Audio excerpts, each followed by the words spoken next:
More than a century ago, Ethiopia made history in a way that very few nations had ever done. A woman became the ruler of an ancient empire. Her name was Zewditu. She was not only a queen, but an empress, a guardian of tradition, faith, and national identity during turbulent moments in Ethiopian history. Yet today, outside Ethiopia, many people have never heard her name. But to understand Empress Zewditu, we must first travel back to the Ethiopia of the 19th century, a land of powerful emperors, deep religious traditions, and fierce struggles for unity. Zewditu was born in 1876. She was the daughter of Menelik II, one of the greatest rulers Ethiopia ever had. Her father would later become famous for defeating a European colonial army at the Battle of Adwa.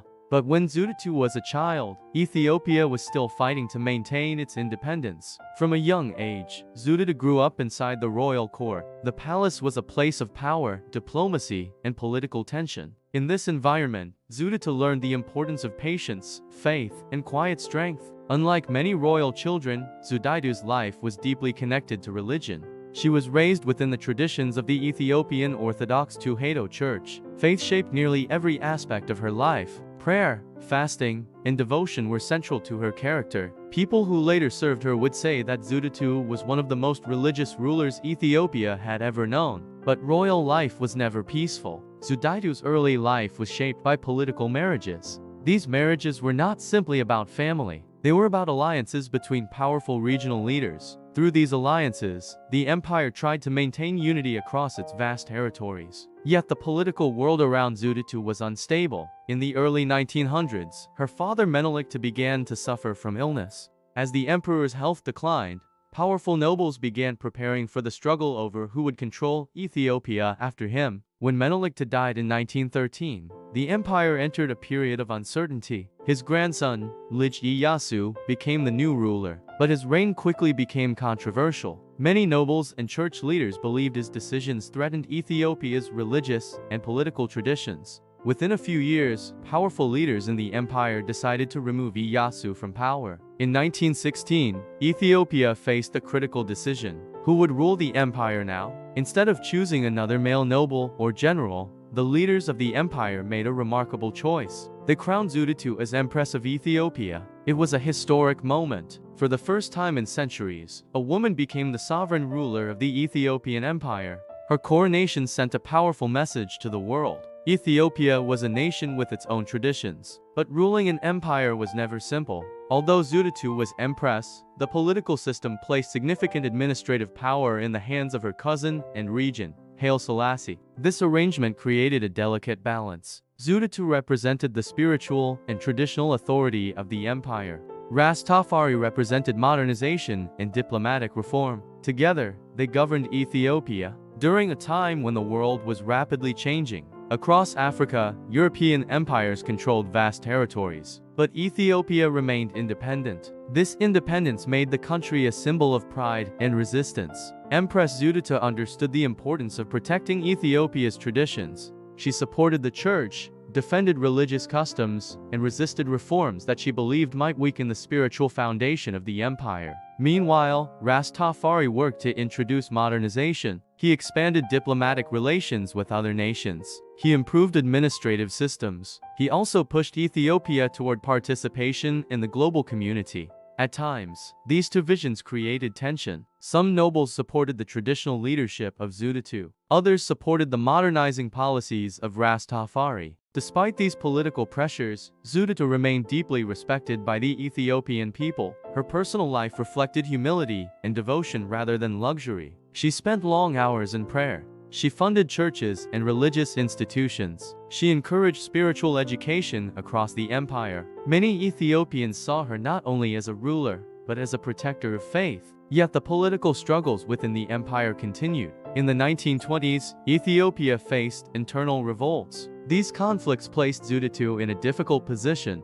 As empress, she had to maintain unity. Some rebels claimed they were defending the authority of the empress against modernization. Others believed reform was necessary for Ethiopia to survive in a changing world. Through these challenges, Zewditu maintained her calm and steady leadership. She rarely ruled with aggression. Instead, she relied on diplomacy, religious authority, and the loyalty of the nobility. But history was moving quickly. By the late 1920s, Ethiopia was becoming more connected to global politics. Foreign diplomats visited Addis Ababa. Trade with other nations increased. The empire began to take steps toward modernization while still preserving its ancient traditions. Throughout these years, Empress Zewditu remained the symbolic heart of the empire. Her presence reminded the nation of its spiritual roots and historical identity. However, her reign would not last forever. In 1930, after nearly 14 years on the throne, Empress Zewditu passed away. Her death marked the end of a unique chapter in Ethiopian history. After her passing, Ras Tafari was crowned emperor and took the name Haile Selassie. He would later become one of the most internationally known leaders in African history. But the story of Empress Zewditu remains essential. She ruled during a time when Ethiopia faced enormous pressures. She preserved the traditions of the Ethiopian Orthodox faith. She protected the legitimacy of the Solomonic dynasty, and she proved that leadership in Ethiopia could come from strength of character, devotion, and wisdom, not only from military power. Today, historians continue to rediscover her legacy. Her reign reminds us that history is not only shaped by warriors and conquerors. Sometimes, history is shaped by quiet resilience, by spiritual conviction, and by leaders who guide their nations through difficult times with dignity and faith. Empress Zewditu was one of those leaders. Her story remains one of the most remarkable chapters in the long and powerful history of Ethiopia. After becoming empress in 1916, Zewditu entered a period of rule unlike anything Ethiopia had experienced before. The empire now had a woman sitting on the throne, but the political system of Ethiopia was complex. Power was shared. While Zewditu held the imperial crown, administrative leadership was largely managed by the regent, Haile Selassie, known as Ras Tafari. This arrangement created two centers of influence inside the empire. One represented tradition and faith, the other represented modernization and diplomacy. Empress Zewditu became the symbol of Ethiopia's ancient identity. Her authority was deeply connected to the traditions of the Ethiopian Orthodox Tewahedo Church. She strongly supported the church.